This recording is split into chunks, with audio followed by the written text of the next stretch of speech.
Boa noite a todos nossos amigos ouvintes do vlog do Conde Lupe Villanueva. Desde já, eu agradeço as inúmeras doações que recebo e continue me ajudando nesta empreitada para a gravação de novos conteúdos e inscreva-se neste canal.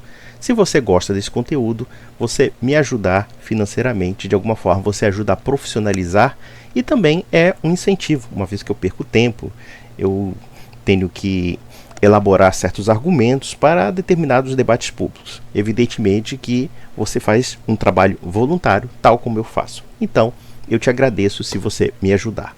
E também inscreva-se e divulgue este canal. Alguém me manda um vídeo deste sujeito chamado Professor Daniel Gontijo. Eu não sei o que ele ensina, não sei de que ele é professor, porém, parece que virou uma mania de certas pessoas se respaldar no nicho ateísta para ganhar views, para criar conteúdos completamente inúteis e etc. O que eu percebo muitas vezes, não somente nesse Daniel Gontijo, mas também em muitos outros ateus militantes e ativistas, é que existe, sei lá, uma espécie de banalidade, de vulgaridade, de clichês, de lugares comuns. Nada do que eu ouço, tanto desse Daniel Gontijo como de muitos outros, se respalda numa originalidade ou realmente numa refutação séria ao cristianismo. Muito pelo contrário, são um conjunto ou então uma reescritura de velhos clichês iluministas, velhos clichês cientificistas, e eles inclusive revelam que não conhecem nem mesmo o tema pelo qual eles se embasam, que é o próprio conhecimento científico.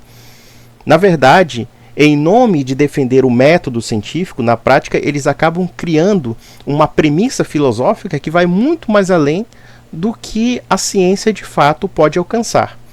Ou seja, eles são positivistas radicais, eles são cientificistas radicais, como materialistas radicais e naturalistas radicais. Esse é o primeiro ponto.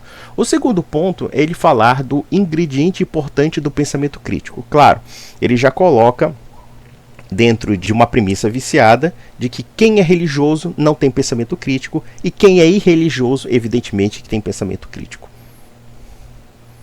Quando, na verdade, nós observamos que o ateísmo, enquanto elemento filosófico, e eu vou demonstrar aqui através dos comentários dele, há inúmeros defeitos. Não consegue explicar muita coisa.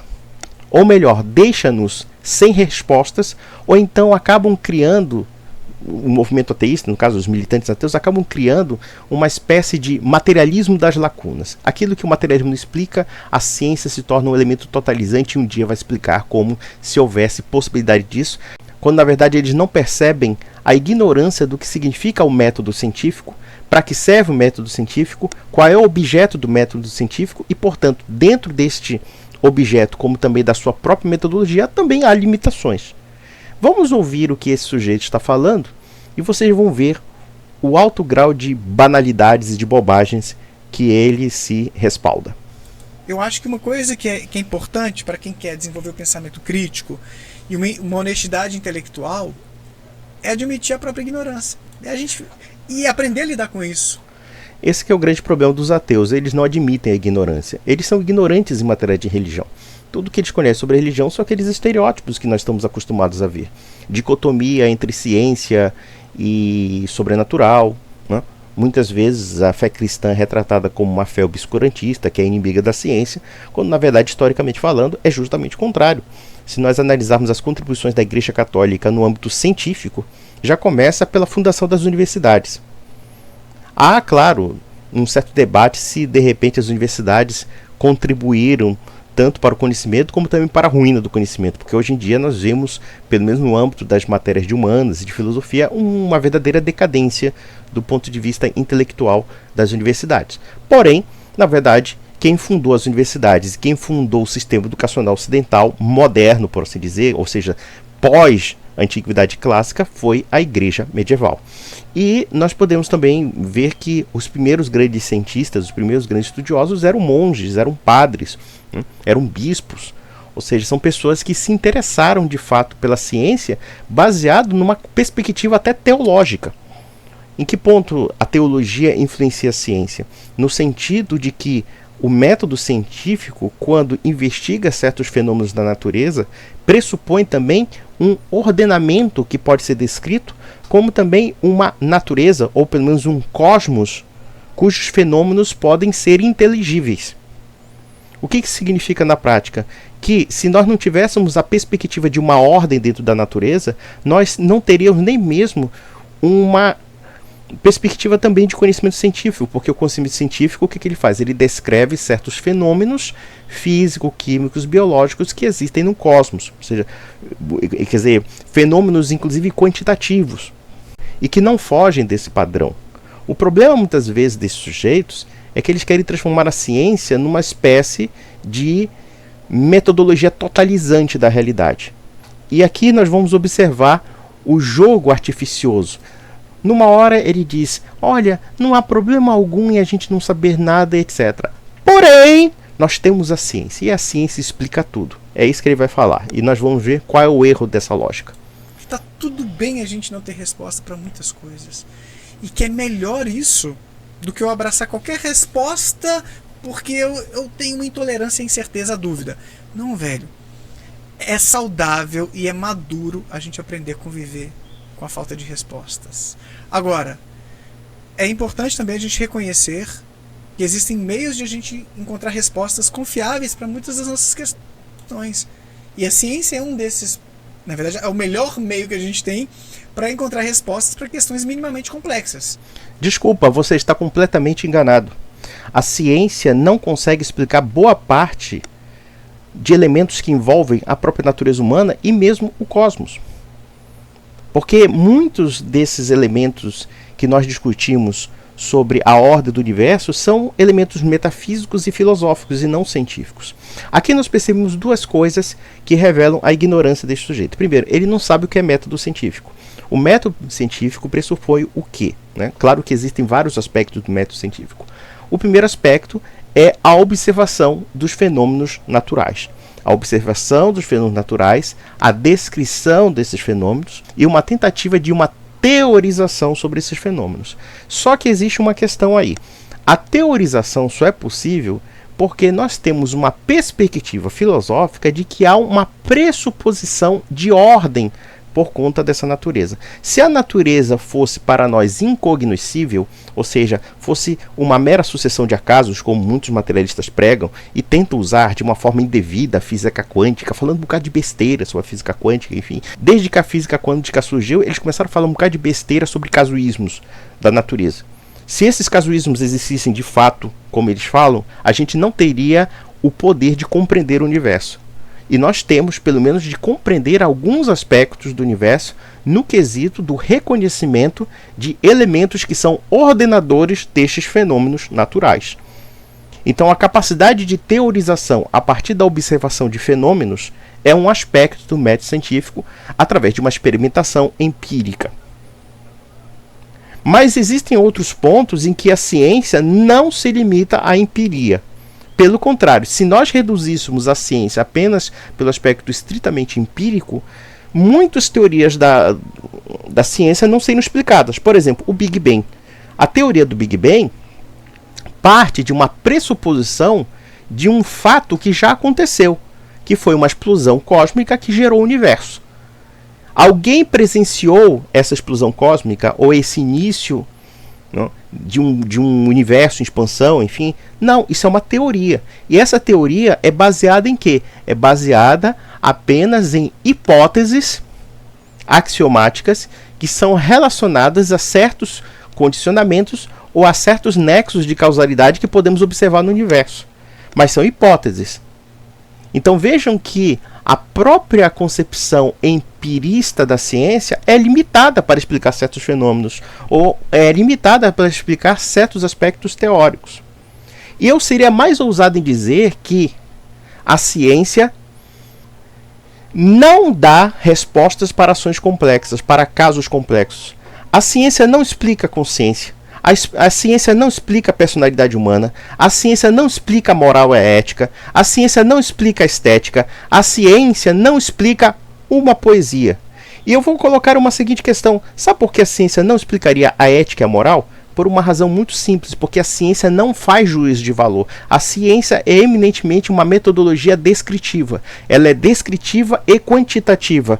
E aquilo que não é quantitativo e aquilo que vai além de uma mera descrição, que são relacionadas ao juízo dos valores e até mesmo as abstrações humanas, a capacidade do homem de entender o universo através de certos aspectos epistemológicos, a ciência simplesmente é muito limitada para explicar. Simples assim.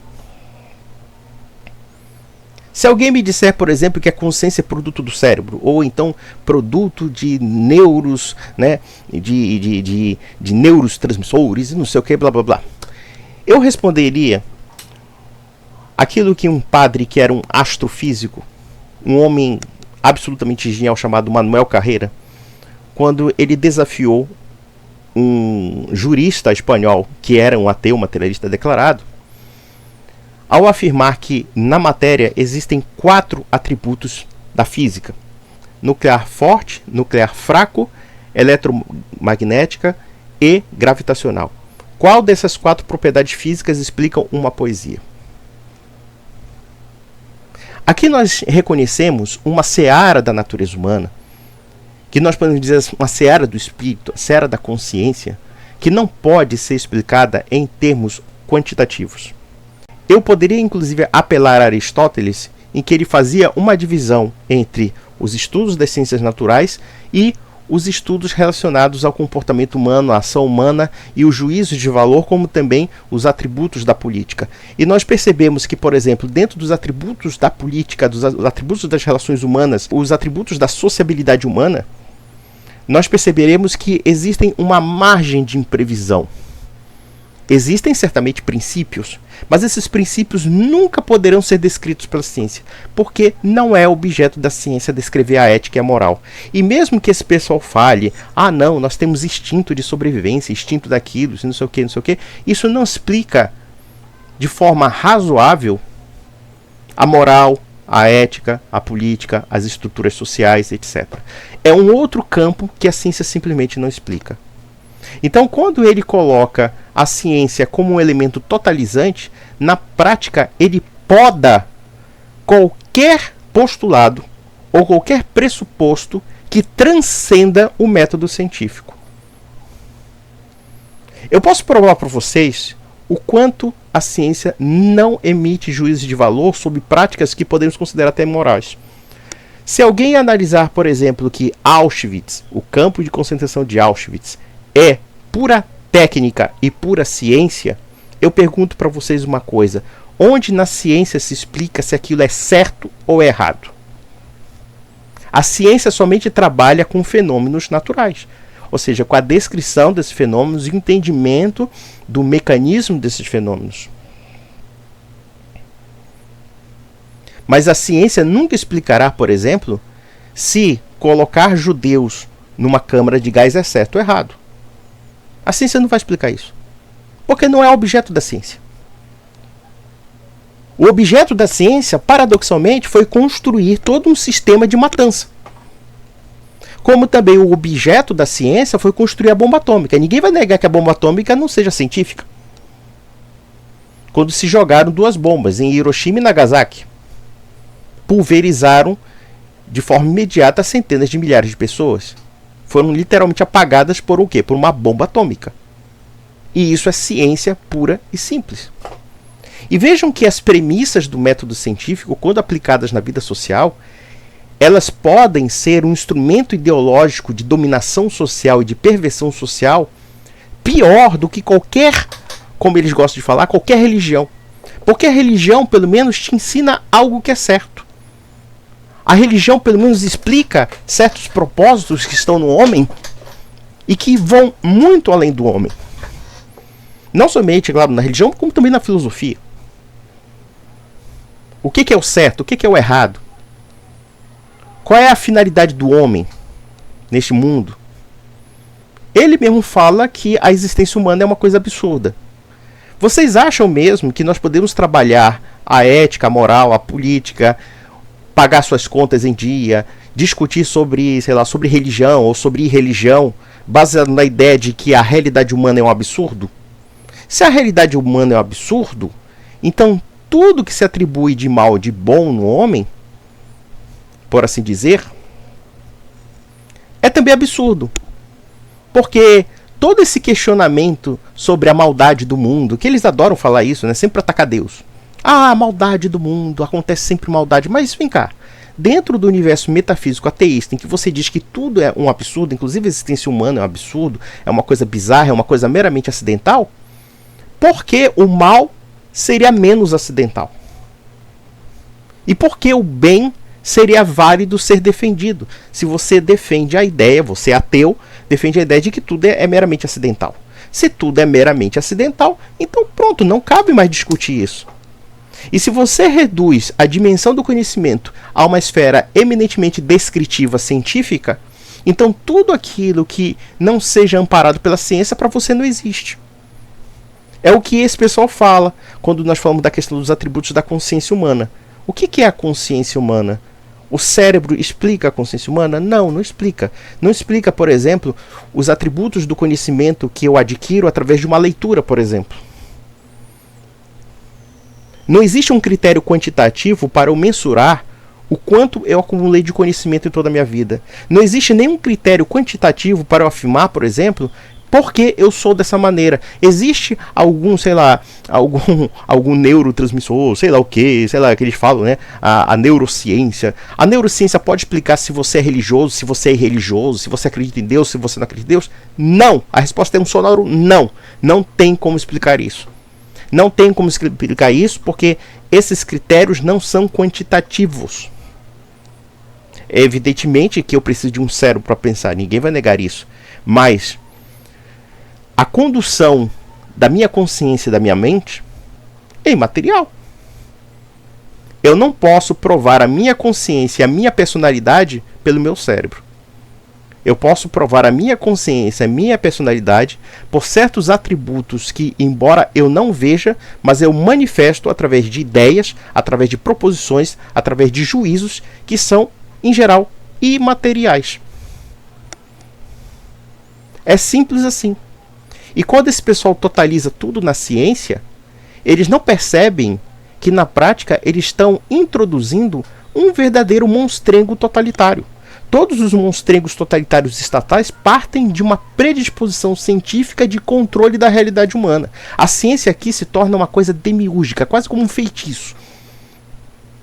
Vemos, por exemplo, o caso de Karl Marx. Vemos o caso do nacional-socialismo. Não pode falar o nadismo, né? O pessoal fala nadismo, não fala nem mais a palavra maledeta que envolve o nome de Adolf Hitler, por exemplo. Mas Adolf Hitler é o processo final da conclusão do darwinismo. E não me venha com o papo de dizer que darwinismo social é diferente de darwinismo do ponto de vista biológico. Sim, o darwinismo do ponto de vista biológico, como um princípio, como um fundamento científico, sendo seu fundamento científico, foi aplicado na sociedade humana. Como se aplica isso na sociedade humana? Partindo do pressuposto de que existe um processo de evolucionismo, e a partir desse evolucionismo, certas pessoas ou certos indivíduos de várias espécies, né, no caso, certas pessoas, seres humanos, evidentemente, que só existe pessoa humana, praticamente, né? Ou então a pessoa divina, mas aí é outra coisa, né? Uma outra questão filosófica. Mas quando nós falamos de indivíduos, seres que podem ser considerados inferiores e, portanto, não aplicáveis a esse processo evolutivo, o que impede do ser humano, partindo do pressuposto de que isso é uma ciência, manipular esse processo evolutivo? Ora, se os darwinistas dizem que os fracos devem ser eliminados por uma seleção natural, então o que impede de manipular essa seleção natural? Se a ciência pressupõe também a utilização dos elementos e dos mecanismos da própria natureza. Foi o que aconteceu com a Alemanha nacional-socialista. Foi o que aconteceu com a eugenia nos Estados Unidos.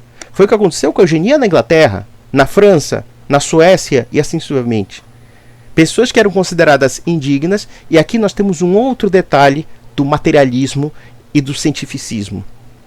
O materialismo e o cientificismo rebaixam a dignidade humana, porque partindo do postulado de que você é apenas um composto físico, químico, biológico, e todos aqueles elementos da chamada personalidade que você tem enquanto ser humano, e que te distingue dos animais, Se esse pessoal acha que esses atributos intelectivos, esses atributos que nós chamamos de espirituais no ser humano, podem ser invalidados filosoficamente, então, meu amigo, você é apenas um animal melhorado e através dos atributos dessa dita ciência, você pode ser manipulado, você pode ser induzido, você pode ser condicionado conforme a manipulação dessas forças da natureza, já que essa dita natureza te impõe certos condicionamentos materiais que inclusive formam a sua dita personalidade. Esse pessoal ateu não percebe uma coisa muito básica. No fundo, eles não se dão conta de que todos os fenômenos totalitários, todos os fenômenos bizarros que nós tivemos no século XX, tem no iluminismo, tem no liberalismo, tem no fascismo, tem no comunismo, tem no nadismo, entre aspas. Né? O nadismo eu falo, vocês sabem que é o nacionalsocialismo. Tem em todas essas ideologias a ideia imanentista de uma ciência que se arroga a explicar tudo e que negam certos atributos que ela não consegue explicar. Na prática, a ciência empobrece o conhecimento humano quando ela é vista como cientificismo, quando ela é vista como uma ideologia. E é isso que esse sujeito faz. É isso que muitos ateus fazem. Olha, o que não é explicado pela ciência não existe. Se a ética e moral não pode ser explicada pela ciência, sabe o que eles falam? Eles dizem que a ética e a moral são apenas elementos utilitários de empatia ou de antipatia. Vocês acreditam mesmo nessa premissa? É quase nos reduzir como animais. Mas, por exemplo, quando Jesus Cristo diz que nós devemos amar nossos inimigos, onde é que está a empatia e a antipatia? Você tem que amar uma pessoa, ou pelo menos ter paciência, ou ter tolerância, ou ter piedade com uma pessoa que você detesta. Então, desde quando a empatia e a antipatia podem ser paradigmas morais absolutos para você julgar moral? Se for assim, então um nacional-socialista está mais do que justificado. Um psicopata está mais do que justificado, porque, dependendo do grau de antipatia ou de simpatia, ele pode ajuizar os seus próprios propósitos morais. Então vejam que nem a ciência explica o que é o bem na moral. Como a empatia e a antipatia não podem explicar o bem e o mal na moral. Você tem um carro, sei lá, um Porsche. Você tem, sei lá, um Jaguar, sei lá, um BMW. Você tá saindo, você acabou de sair da concessionária. Aí sabe o que acontece? Vamos pegar a parábola do bom samaritano. Tá lá um sujeito ensanguentado no chão, pedindo ajuda, todo mundo implorando por ajuda. E você tem dois dilemas. Salvar aquele homem e sujar teu carro cheio de sangue, teu carro novinho, ou simplesmente virar as costas e dar a mínima para aquele sujeito. Aí eu pergunto para vocês, vocês acham que o critério de simpatia e de empatia ou de antipatia são elementos que podem ajuizar o conceito da moralidade? Esse pessoal com essa filosofia nos trata como animais, de fato, como seres estritamente instintivos. E aqui nós podemos até ressuscitar um conceito que está na filosofia e que explica até mesmo o conceito do direito natural, como explica até a personalidade humana, que é o seguinte: nós somos seres vegetativos, nós somos seres instintivos, mas somos seres acima de tudo espirituais, seres que temos inteligência, nós temos capacidade de raciocínio, nós temos capacidade de entendimento das coisas ao redor e sabemos inclusive entender a hierarquização que existe não somente na conduta humana. E veja que essa hierarquização que existe na conduta humana é uma regra invisível que nos faz proceder mediante um bem e contra um determinado tipo de mal. E isso também se aplica à própria natureza das coisas, em todos os sentidos. A natureza das coisas no seu sentido físico, no seu sentido químico, biológico e espiritual. No seu sentido político, no seu sentido econômico e assim sucessivamente. E onde essa filosofia materialista de fato explica isso? Não explica. E mais, reiterando, nós somos criaturas que, claro, nós temos uma estrutura vegetativa, nós temos um coração que está batendo sem sua vontade. Ele bate até um dia parar e você morrer. Você tem um sistema digestivo, você tem um pulmão, você respira. Enfim, são elementos estritamente orgânicos, que são basicamente inerentes à sua sobrevivência. São aqueles elementos mais primitivos, por assim dizer. E que você literalmente não controla. O segundo ponto é o instintivo. nós temos o quê? Implicações, né, ou predisposições a determinado tipo de atos relacionados o quê? A nossa sobrevivência também. Mas que também podemos controlar. Fazer sexo, comer, beber e etc. São instintivos. Nós temos instintos. Só que existe uma coisa que nos diferencia dos animais. Nós temos a inteligência, nós temos a sabedoria, nós temos a consciência, nós temos a personalidade. E nada da ciência explica isso. Nem a neurociência explica. O que vai explicar no máximo é que, sei lá, se você está pensando numa mulher bonita, você vai ter, sei lá, um sistema neural, não sei o que, né? Os teus neurônios e lá, lá, lá. Mas os teus neurônios nunca vão explicar, por exemplo, as questões de São Tomás de Aquino, de Santo Agostinho e de Aristóteles. Isso não vai explicar. O sistema do cérebro não vai explicar isso. As reações químicas, físicas e biológicas do teu cérebro não vão explicar isso. É um outro universo, é uma outra perspectiva. E o materialismo emburrece as pessoas. Vamos continuar de novo.